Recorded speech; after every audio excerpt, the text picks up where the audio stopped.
Okay, guys, and let's talk about the first part so we can put all this together. Today, I'm going to be asking you to shoot a multiple me, and I'm going to ask you to put it together. So if you want to do another three, that's fine, but I only want people turning in at least five. So you want to be at least duplicating yourself in five, because I'm going to be limiting this assignment because we're moving on from this assignment and giving everybody catch-up days of doing this. Anyway, what you're going to need to do in multiple me is you're going to need a camera, a tripod, and something very sturdy. If you're going to be shooting the images yourself, you're going to need definitely a tripod. Well, either case, you're going to need a tripod. Whether you're shooting it yourself or you're having somebody shoot it for you, you have to set it up so that that camera doesn't move while you're shooting the picture. Because if it moves, it throws off the alignment of your pictures. So when you stack them, it doesn't line up quite right, and it throws it off. So we're going to be looking at ways to align yourself in your picture. And the best thing about it is to find a place that has enough room that you can space yourself out and coordinate how you're going to be shooting your pictures. Once you take your camera and put it on your tripod and you got a step, I would suggest if you're shooting yourself, use your timer. Give yourself about 5 seconds to stand in certain points. And you want to plan where you're going to be standing. Otherwise, you're going to have incidences like this where there's overlap. If you don't overlap, this makes this assignment really quick and easy. You can take it without any problem. You can come in and just reveal each picture. So what you want to do, if you can see in most of this person had enough space to be putting people up on the roof, up in the front, and lay people down, having people jumping in the background.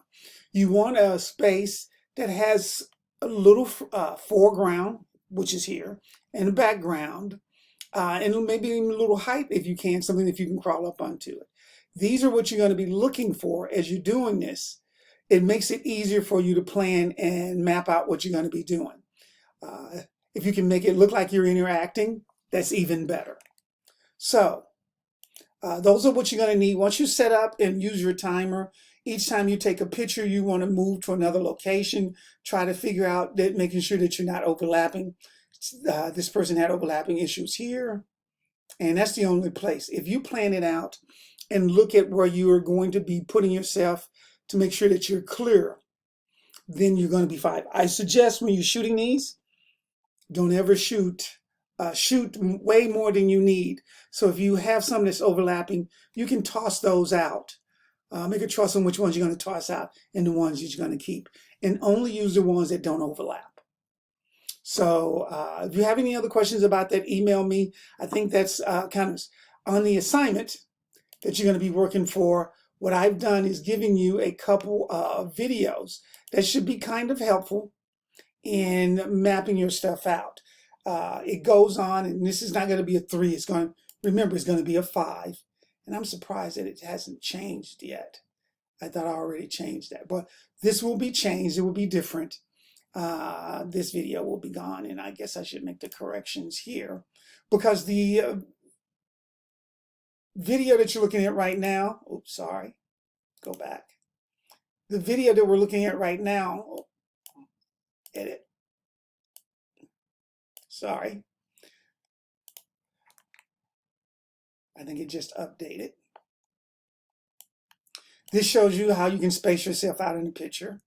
And then this one right here, if you watch the first few minutes of this video, the first up to 1:52, he shows you kind of how you can plan to do this as well.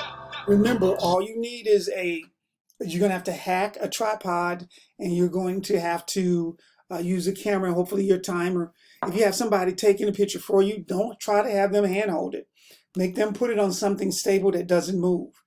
If it moves and you're out of line, it means you're most likely going to have to redo the whole thing. So if you have any questions about it, let me know. Shoot me an email, and I'll see what I can do to help you figure it out. Until then, talk to you later.